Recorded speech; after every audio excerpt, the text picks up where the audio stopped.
Alright, hello folks. Today we're going to be learning how to gauge the horsepower, RPM, and torque of engines and also even of the human body. What if you have an engine that doesn't tell you its horsepower? Or if it does, you want to know the foot-pounds of torque or how many RPMs it can spin. Well, today I'm going to show you how to calculate that with a simple equation that I will be showing you. So the first equation we're going to be looking at is the equation for calculating horsepower. Now, most small engines usually have a horsepower rating on them, so you may not need this, but for anything else you need to calculate horsepower for, this equation will come in very handy.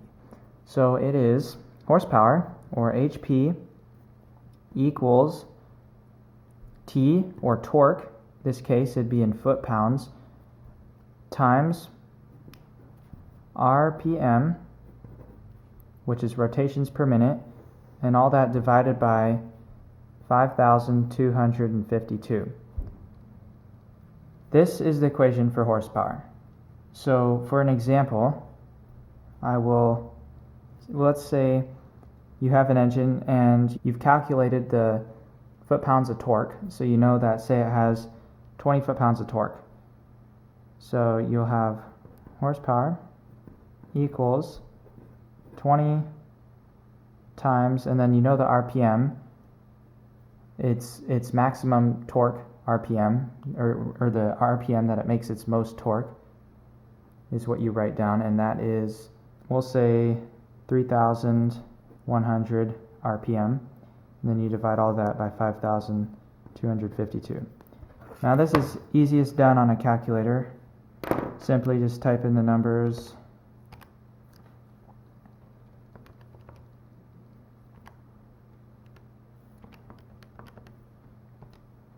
And you'll get this, 11.8, and that's your horsepower. So HP equals 11.8. And so that's for these numbers.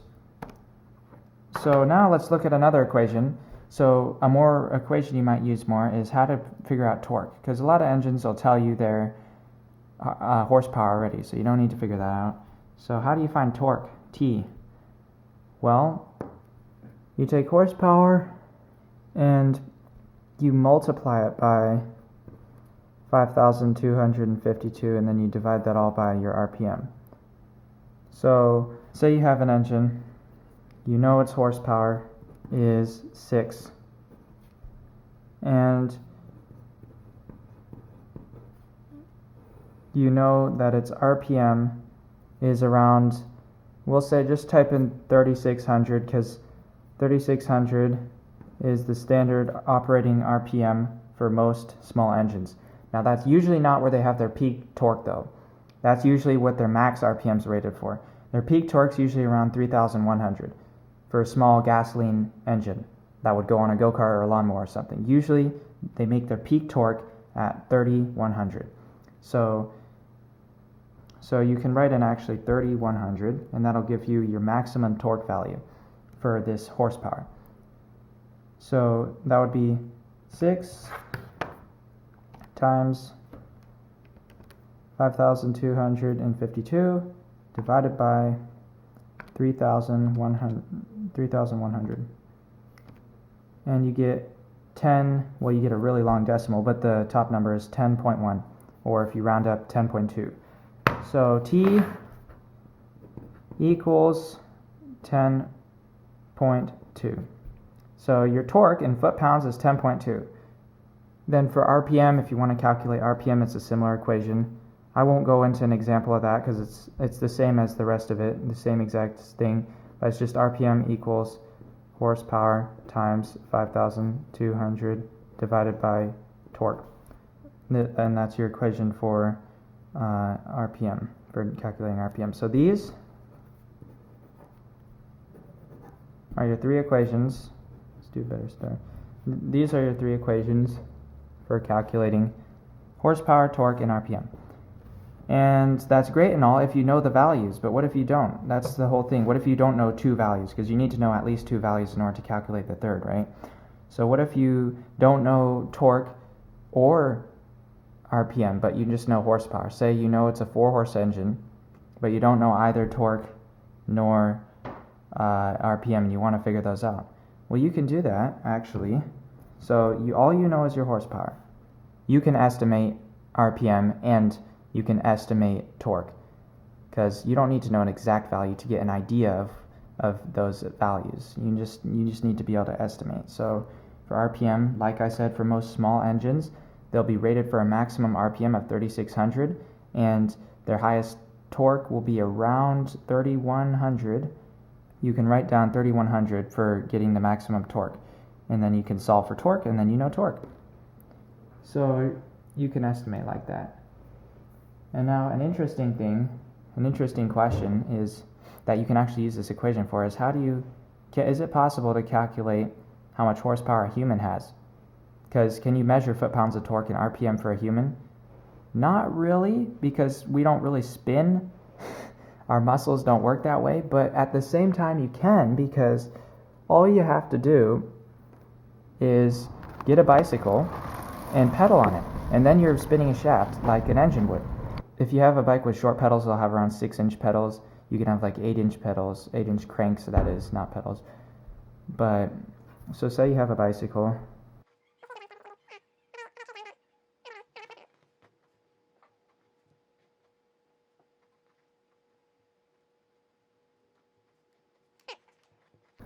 So say you have your bicycle.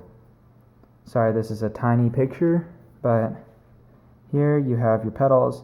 So if you know the length of your pedals, say they're 6 inches. So you know your pedal length 6 inches. You can then calculate by, I think, multiplying by 2 to get your foot-pounds of torque. So if your crank is 6 inches, all you need to do is measure how much pressure you can put on the pedal, which is your weight. You could stand on the pedal and put your whole body weight. So that's how much pressure, how much torque you'll be putting on it. So say you weigh 150 pounds. When you step on the pedal with all your weight, you're giving 120 foot-pounds of torque on the rod, if it's a 1-foot rod. If it's a 6-inch rod, you're giving half of that torque. So your weight is just about how much pressure you can put on the pedals. And then your RPM is how fast you can spin the pedals. If you can pedal at around 60 RPM, which is 1 rotation per second, then that'll give you obviously 60 RPM. So if you can put 150 foot-pounds of torque down and at 60 RPM, which that means you're going to be pushing on those pedals with all your weight, but you won't get a constant torque output. It'll fluctuate each half rotation when you push on the pedal, obviously. It won't be a constant 120 foot-pounds of torque, but you can at least calculate your peak horsepower from this. Okay, so we go plug this into our equation.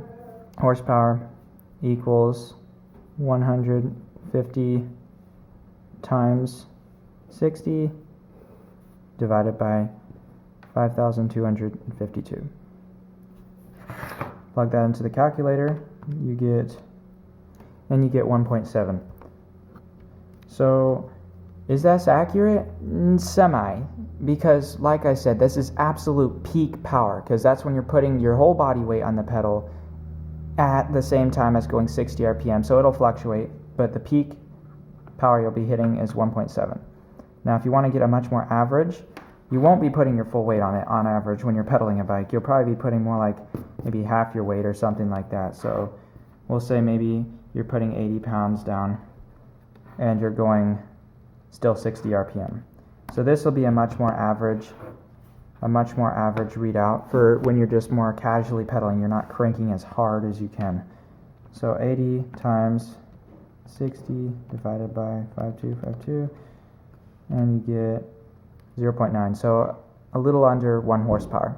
So to answer any questions about human horsepower, with this calculation you can figure out that on a bike, that's just your legs, you're producing about 1 horsepower. Thank you for watching. I hope you enjoyed this look into how to calculate horsepower, RPM, and torque with this equation. I hope it was helpful and you can use this knowledge to figure out horsepower and torque and RPM. Thank you for watching. Sure hope you enjoyed this video.